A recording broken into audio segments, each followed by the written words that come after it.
Eu acredito que todos nós fomos chamados para libertar e liberar o reino de Deus aqui na terra. Eu acredito que esse é o nosso propósito. Eu creio fielmente que a convocação de Deus, quando a palavra do Senhor declara que você foi escolhido por Ele para ser plantado junto a ribeiro de águas, eu acredito que o propósito desse chamamento, dessa convocação, é você manifestar o reino dele aqui na terra. E cada um de nós foi colocado numa esfera de influência. Obrigado, queridos. Cada um de nós foi colocado numa esfera de influência. Então, você precisa crer e perceber que você foi colocado em algum lugar para que você manifeste o reino de Deus no lugar onde você está. Amém? Às vezes nós temos uma expectativa de que a igreja se resume numa reunião local, numa reunião onde nós nos encontramos no domingo de manhã e congregamos. Ah, o que você fez hoje? Não, hoje eu fui ser igreja. Não, você está em um culto, em uma reunião. Você foi entregar e prestar a sua reverência, adorar ao Senhor. Então, a igreja ela acontece onde você está plantado. Então, eu acredito que nós temos aqui a manifestação da sua esfera de influência. Então, nós recebemos, com isso, a responsabilidade de divulgar o reino e o governo de Deus, as boas novas. Então, você é um portador de boas novas. Eu quero tanto que você acredite nisso. Eu quero tanto que você acredite nisso.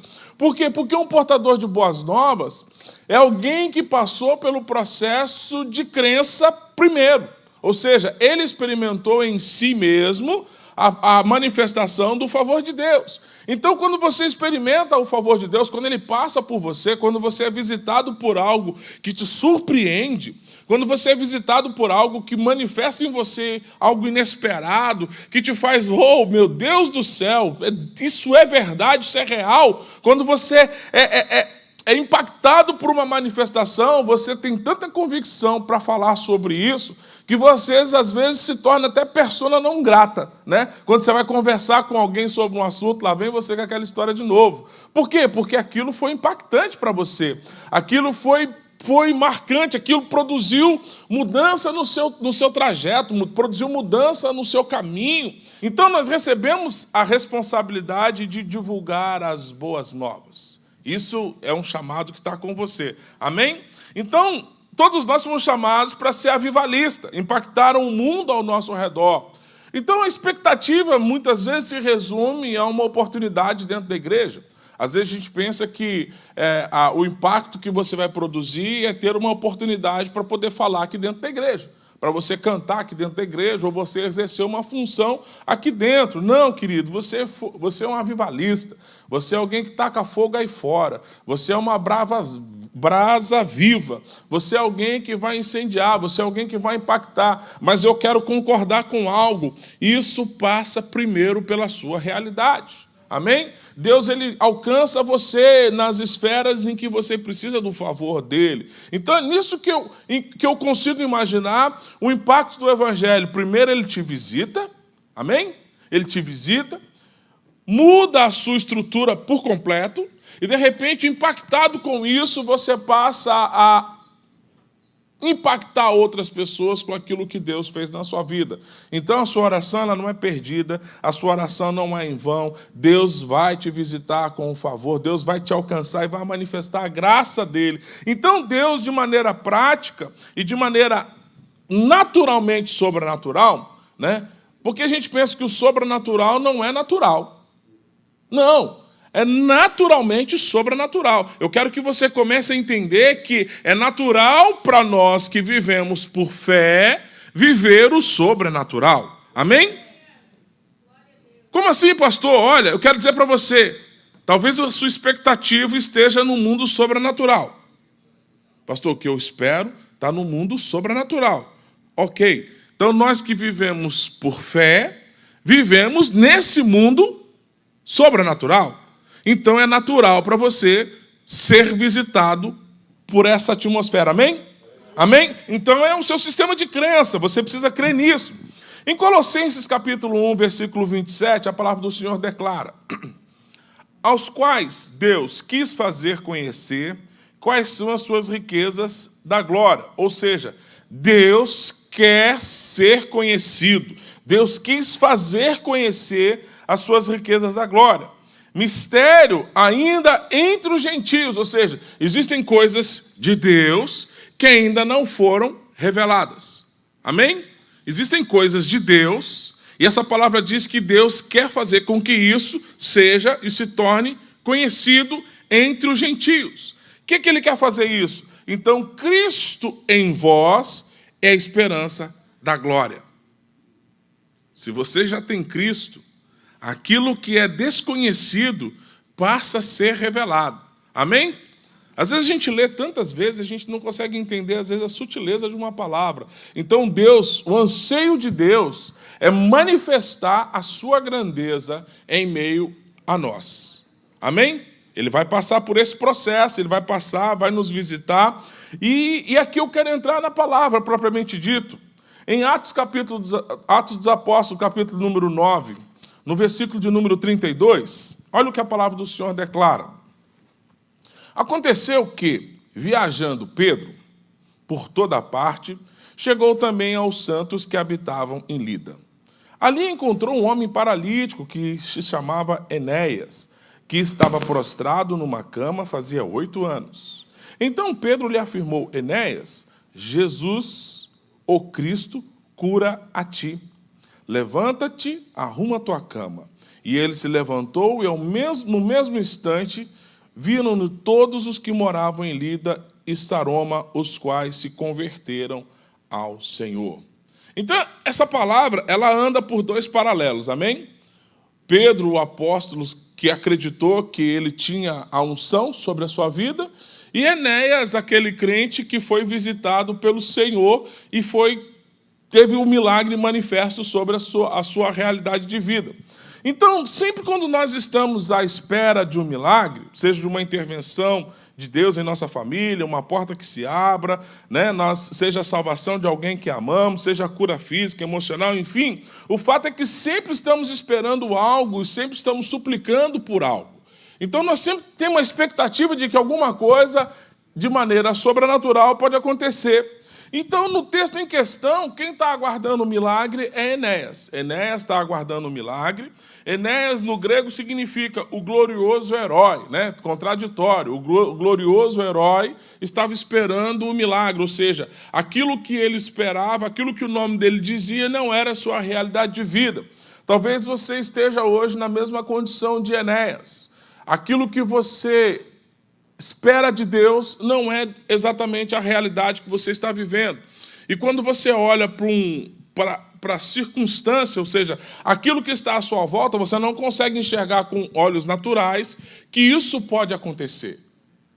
Pastor, mas como que vai acontecer? Porque eu olhando para a esquerda, olhando para a direita, olhando para frente, olhando para trás, eu não vejo com bons olhos como esse milagre pode me alcançar. Espera no tempo de Deus, eu tenho certeza que isso vai se suceder na sua vida.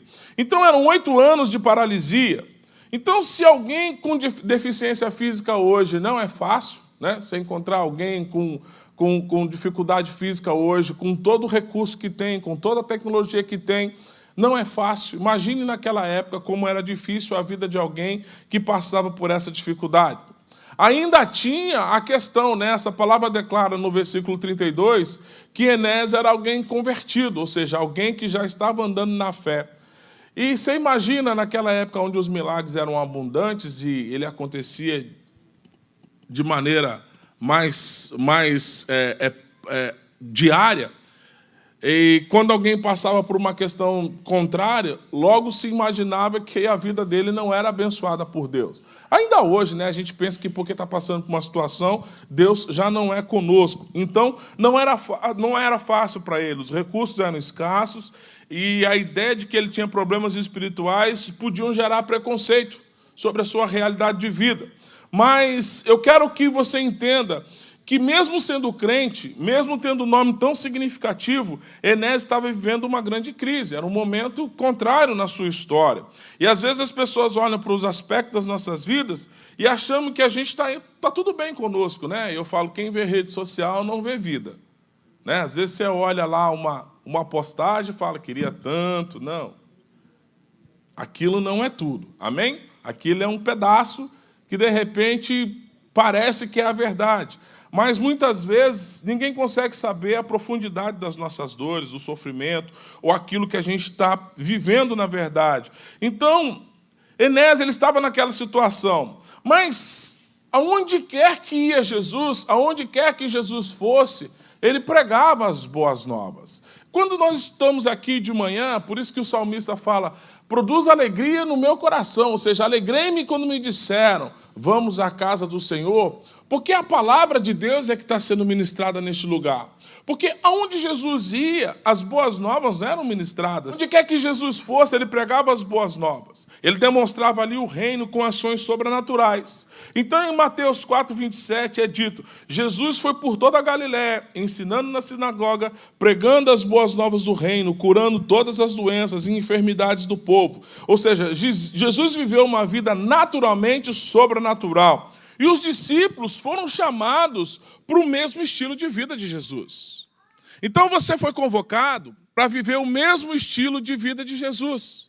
Você foi convocado para viver a mesma intensidade de vida que Jesus viveu. Então é essa expectativa que você precisa colocar no seu coração. Espera aí, eu fui ensinado, eu fui chamado para pregar as boas novas e o reino de Deus, curando todas as doenças e enfermidades entre o povo. Então os discípulos têm essa mesma capacidade. Em outras palavras, você foi treinado para ser um transformador desse mundo. Amém?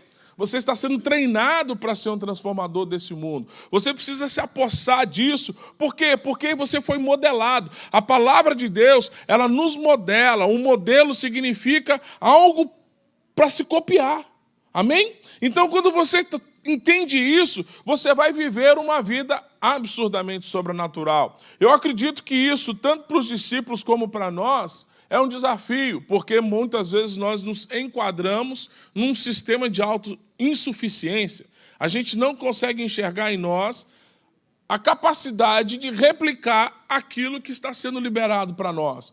Não porque Deus deixou de ser Deus, é porque nós olhamos para nós e encontramos, às vezes, as nossas falhas, e nas nossas falhas nós nos diminuímos. Amém? Eu quero que você entenda, é no nome de Jesus que tudo acontece. Então, em Mateus capítulo 6, os discípulos fazem uma pergunta. Ensina-nos a orar. E Jesus, ele instrui a orar, Pai nosso que estás no céu, santificado seja o teu nome, venha o teu reino, seja feita a tua vontade, assim na terra como é feito no céu. Jesus estava ensinando a influenciar o céu a vir para a terra. Então, se você quer a primeira resposta para que você possa experimentar uma vida sobrenatural, influencia o céu a se manifestar na terra. Amém? Influencia o céu a se manifestar aqui na terra. Como que eu posso influenciar, pastor, o céu a se manifestar aqui na terra? Então eu preciso começar a estabelecer uma relação de cumplicidade com Deus. Amém?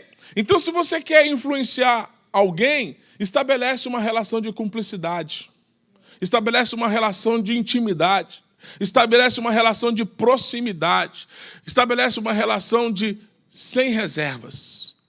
Então, quando você consegue estabelecer um estilo de vida onde aquele que está com você percebe que não existe barreiras entre você e ele, uau! Está feita ali uma relação de cumplicidade. E essa relação de cumplicidade começa a produzir influência. Então, quando Jesus ensina a fazer, seja feito aqui na terra, como é feito no céu, ele está dizendo para mim, olha, influencia o céu, traga o céu aqui para a terra. Traga o céu aqui para a terra. É o nosso papel influenciar essa atmosfera para que o céu habite. Por quê? Porque quando a gente faz isso, o objetivo dessa oração é mover algo, influenciar a Deus, ou seja, para que Deus intervenha aonde nós não podemos. Então, se você precisa de fato de algo sobrenatural, você precisa fazer com que Deus intervenha aonde você não pode. Ou seja, que Deus manifeste a tua presença. É pedir a Deus a descoberta de um milagre aonde não há esperança. Deus, aqui no mundo natural não há esperança. mas seja feito aqui na terra como é feito no céu. E eu adoto um estilo de vida, mesmo que a resposta, que essa é a grande crise. Eu adoto um estilo de vida, mesmo que a resposta daquilo que eu espero não tenha se manifestado ainda. Mas eu começo a andar por fé. Andar por fé é começar a viver uma vida onde as minhas declarações elas são condizentes com aquilo que eu espero em Deus por fé. Amém? Então a minha caminhada, ela não vai gerar conflito, ou seja, eu continuo andando por fé, mesmo que aquilo não tenha acontecido ainda. Isso é o modo que eu encontro que a gente influencia, fazendo com que o céu invada a terra e venha o reino de Deus e que a vontade de Deus seja feita aqui na terra, como ele é feito no céu. Primeiro, Jesus te cura. Amém? Foi essa palavra que Pedro liberou sobre Enéas. Enéas, Jesus Cristo te cura. Eu fico imaginando, 8 anos sofrendo, quantas orações, quantas expectativas, quantas frustrações, quantas noites sem dormir, achando que nunca alcançaria a vitória. Um belo dia, ele escuta, Enéas, Jesus Cristo te cura. Imagine como essa frase pode ter enchido o coração dele. Então, o que eu quero que você entenda é, mantenha o seu coração nutrido. Amém? Mantenha o seu coração nutrido. Porque é muito fácil a gente esvaziar. Gente, é muito fácil a gente se esvaziar. É muito fácil. É muito fácil a gente perder contato. É muito fácil a gente se distanciar daquilo que é positivo. Então, essa palavra que Enéas recebeu encheu o coração dele. E quando encheu o coração dele, ele recebeu uma palavra, e essa palavra começou a produzir na vida dele algo novo. Então eu quero, em nome do Senhor Jesus, concordar que essa palavra é liberada sobre a sua vida hoje. Jesus Cristo te cura. Amém? Troque o nome de Enéas para o seu nome. Jesus Cristo te cura. Talvez a sua cura não seja uma cura física, mas existem áreas da sua vida em que você precisa da presença de Deus. Amém? E eu quero concordar hoje, em nome de Jesus Cristo de Nazaré, que Ele hoje, por essa palavra, Ele está entrando em áreas na sua vida. Amém? Nós estamos fazendo um ato de influência aqui, seja feito aqui na terra, como é feito no céu. Nós estamos concordando com isso. Deus, seja feito aqui na terra, como é feito no céu. Então, eu começo a entender que alguns atos precisam se manifestar para que isso aconteça. A ordem de Pedro, quando ela foi dada, talvez não incomodaria a mim, mas incomodou Enéas, talvez, porque a palavra foi liberada para ele. Levanta. Uau, peraí. Veja bem, levantar eu não posso. Levantar eu não posso porque essa é a minha dificuldade. Eu estou deitado aqui porque eu não posso levantar. Então, muitas vezes, nós colocamos obstáculos à palavra que é liberada sobre as nossas vidas, ou seja, nós não nos movemos segundo a palavra que foi liberada a nós. A palavra é liberada, mas eu fico esperando condição para me manifestar. Eu fico esperando mudança de clima, eu fico esperando o favor de alguém. Não, a palavra é para você. Então, quando a palavra foi liberada para aquele homem, levanta. Ou seja, no processo do milagre, a gente tem que estar disposto a romper as nossas limitações. Você tem que estar disposto a fazer algo que você não fez ainda. Você precisa estar disposto a assumir um compromisso de que você vai se envolver com a palavra de Deus sobre a sua vida. Então, quando a palavra ela vem em direção a você, você tem que fazer algo. O que é que você precisa fazer? Superar o medo? Superar a timidez? Superar a preguiça? Superar a acomodação, traumas, falta de visão? Quebrar palavras malditas? Eu não sei o que você precisa superar. Mas está na hora de você começar a trazer na sua memória e romper essa barreira. Sabe, romper essa barreira. Está na hora de você começar a confrontar os seus próprios medos. Está na hora de você começar a ter práticas que vão mudar hábitos ruins. Porque quando a palavra foi liberada para ele, levanta-se, ou seja, precisa romper limites. Amém? Então, alguém que quer trazer a influência do céu para a terra precisa aprender a romper limites. Ele precisa aprender a andar em lugares novos. Ele precisa aprender a viver hábitos novos. Ele precisa aprender a viver histórias novas. Amém? Então, a condição para Enéas se levantar vinha do poder de Deus. Ele restauraria e ele ficaria perfeito, funcionando no seu corpo em todas as suas áreas. Mas a atitude de se levantar era somente de Enéas. Então, existem muitas pessoas agindo de forma em que os outros tenham pena dele. Talvez Deus nunca terá pena de você. Por quê? Por quais motivos, pastor, você diz isso? Ele sabe que nós fomos criados cheios de capacidade. Quando você vai para o livro de Gênesis, a palavra do Senhor declara que tudo que Deus fez, Ele viu que era bom. Amém? Pastor, mas eu? Você é bom. Amém? Você é bom. É no mínimo bom. É no mínimo bom. Então Deus, Ele declara que tudo que Ele criou é bom. Ele sabe que aquilo que eu não posso, Ele pode. Primeiro, Ele diz que você é um ser dotado de capacidade. Amém? Que você é bom. E depois Ele declara que tudo que você não pode, quem pode é Ele. Então, você se complementa em Deus. Então, o que falta em você está nele. Então, Ele está dizendo assim, André, essa é uma parceria que sempre vai dar certo. O que falta em você está em mim. E se você está em mim, você influencia o céu. Se você influencia o céu, seja feito aqui na terra, como é feito no céu. E aí você vai viver uma vida plena. Amém? Então, Ele sabe disso. Então, você não pode ficar parado. Faça a sua parte. Levante e rompa com os limites. O outro ponto que eu destaco aqui é arruma o teu leito. Eu não sei você, mas depois de 8 anos deitado, paralisado, a última coisa que eu pensaria em fazer é arrumar minha cama.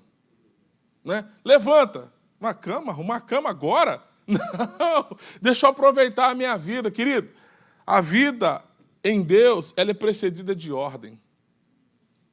Então, se você não dá conta de arrumar sua cama para começar o seu dia, você imagina como é o resto dele. Pastor, misericórdia. Não. É uma ordem simples. É uma ordem simples. Eu vou falar algo aqui que talvez não é nada pessoal, tá? Tem carro que não dá para entrar. Você imagina a vida espiritual. Você olha para o carro, você fala, vamos comigo. Você olha bem, você fala, tem certeza? Pode ter alguma coisa aí que pode fazer mal, não tem não? Porque... Gente, é ordem. A palavra foi liberada, arruma o teu leito. Arrumar o teu leito significa que você precisa encontrar na sua vida aquilo que está fora de ordem. Aquilo que produz desordem, ou seja, aquilo que está fora do mundo natural. Eu não posso esperar que o sobrenatural se manifeste num lugar desorganizado. Então eu preciso fazer o dever de casa, o básico. Eu preciso fazer o básico. Gente, cumprir princípio básico. Básico. Mãe, se você não ensina o seu filho a arrumar a cama... Pai, se você não reforça o ensinamento da mãe... Onde você está indo, menino? Vai arrumar sua cama. Não, pai, eu vou dormir de novo. Ei, quando você dormir, você desarruma. Mas agora você sai de casa e arruma a cama. Arruma o teu leito. É o mínimo que você pode fazer. Você começar o dia organizando a sua cama. É o mínimo que você pode fazer. Então, muitos de nós... A gente tem uma vida desorganizada. Então, o que o leito era? O que o leito simbolizava aqui para ele? Simbolizava na vida de Enéas um símbolo de dor, de angústia, de terror. Muitos de nós recebemos os milagres, bênçãos e vitórias, mas nos esquecemos de arrumar os nossos leitos, arrumar a nossa vida. Ou seja, dá glória a Deus pelo milagre, mas eu não sou grato em manter as coisas em ordem. Muitas das coisas que eu perdi por desordem. Não foi porque Deus é mau. Não foi porque Deus deixou de me amar. Não foi porque o favor dele não era mais comigo. Eu me desorganizei. E porque me desorganizei, perdi. Então, se você desorganiza a sua vida, você perde. A mulher que perdeu a dracma, perdeu porque a casa estava suja e escura. Qual foi o primeiro princípio que ela fez para poder reencontrar a sua moeda? Botou luz na casa e limpou. Quando ela limpou a casa, sabe o que ela encontrou? A moeda. Estava ali. escondida na desordem. Então, se a gente quer trazer o céu para a terra, vida em ordem, é o básico. Vida em ordem. Sabe? Esse aqui é o que eu posso fazer, então é o que eu vou fazer. Esses são os princípios que eu tenho que cumprir, pastor, então eu vou cumprir esse princípio. Então, a glória de Deus, ela opera, mas o leito, ele precisa estar arrumado. A glória de Deus, ela vem e manifesta o milagre, mas o leito da mentira, da fofoca, da falsidade, do adultério, da prostituição, da rebeldia, da desobediência, da frieza espiritual, o leito de uma vida longe de Deus precisa ser arrumado. Não é só desordem física, é desordem comportamental. É vivendo uma vida fazendo fofoca e orando a Deus, esperando milagre. Alguma coisa está fora de ordem. Não tem como o céu se manifestar numa terra dessa. É vivendo uma vida fazendo intriga. Gente, alguém que fala mal de alguém para você vai falar mal de você para alguém. Não tenha dúvida disso. Amém? Se alguém te procura para falar mal de alguém para você, ele vai falar mal de você para outro alguém e assim a vida dele segue. Então, quando o maldizente, a língua maldizente chegar até você, repreenda isso, não preste seus ouvidos para isso. Então, o resultado de um processo de um milagre é que esse homem ficou feliz. Por que ele ficou feliz? Porque ele ouviu uma palavra e se submeteu a ela. Levanta. Ele pegou e se levantou. Arruma o teu leito. Ele o fez. E porque ele fez, ele testemunhou que Deus continua sendo bom. Então é importante entender que o verso 35, ele nos mostra que o milagre na vida de Enéas provocou muitas conversões. Ou seja, o evangelho ele não terminou ali. A partir do que Deus fez naquele homem, muitos foram alcançados por aquilo.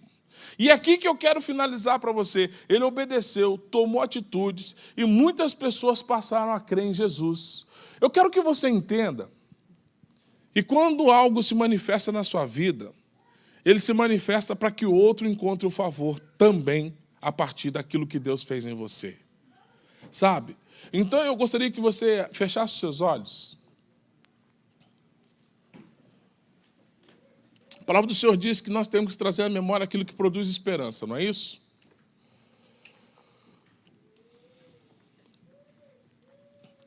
O que hoje seria um grande testemunho para você? O que hoje seria uma grande resposta da manifestação da presença de Deus neste lugar hoje sobre a sua vida? O que hoje impactaria a sua família, os seus amigos, as pessoas que estão à sua volta, as pessoas que se relacionam com você? O que hoje, se Deus te visitasse, com o que queres que eu te faça, ia impactar pessoas ao seu redor?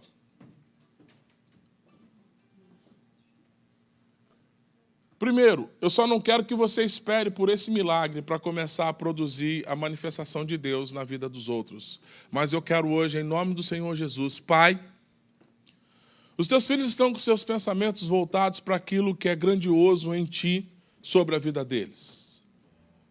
Os teus filhos têm expectativa hoje que milagres possam visitá-los.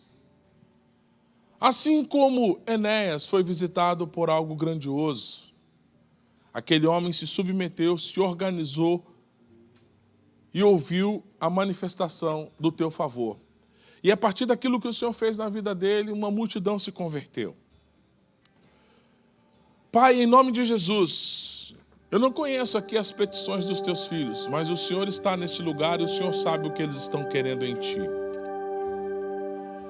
E hoje nós concordamos, Pai, no meio dessa atmosfera, no meio dessa presença sobrenatural, que aquilo que hoje, talvez nos nossos olhos, pode ser impossível, para o Senhor é natural. Então nós concordamos, seja feito aqui na terra, como é feito no céu. Se há uma cura física, Pai, hoje nós concordamos que essa cura física se manifeste sobre os corpos dos teus filhos.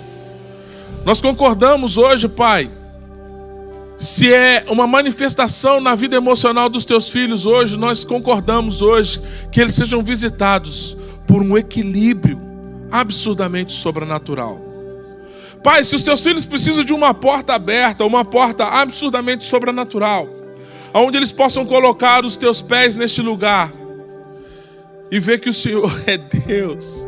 Pai, hoje que eles possam visualizar pelos olhos da fé, eles entrando por esta porta. Pai, se há uma sobrevida dos seus negócios, na sua vida financeira, Pai, se há uma manifestação sobrenatural na vida financeira, ei, Pai, visita os teus filhos, sim, dê a eles estratégias, ideias, sonhos. Conecte os teus filhos a pessoas, Pai. Conecte os teus filhos a negócios que ainda não foram feitos. Dê a eles estratégias, Pai, do céu. Deixa o céu descer neste lugar. Deixa o céu descer neste lugar. Seja feito aqui na terra como é feito no céu. Pai, se é na vida relacional dos teus filhos, se os teus filhos precisam de uma manifestação do teu favor na sua vida relacional, deixa o céu descer.